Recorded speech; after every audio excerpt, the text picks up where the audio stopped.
extrema manifestação da misericórdia. Iniciamos o livro temos em a igreja celebra o maior mistério de nossa fé, a paixão, morte e ressurreição de Jesus.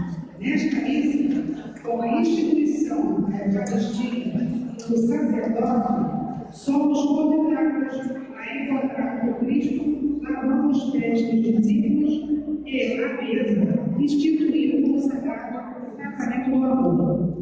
Na última ceia, que é a mesa de plenitude, que já fora prefigurado a Páscoa judaica, pode-se antever o sacrifício do Calvário. O mesmo Jesus que se oferece em alimento é aquele que entrega a sua vida pela salvação da humanidade. Em tudo isso, percebemos a grandeza da misericórdia divina. De pé, ao início da nossa reflexão.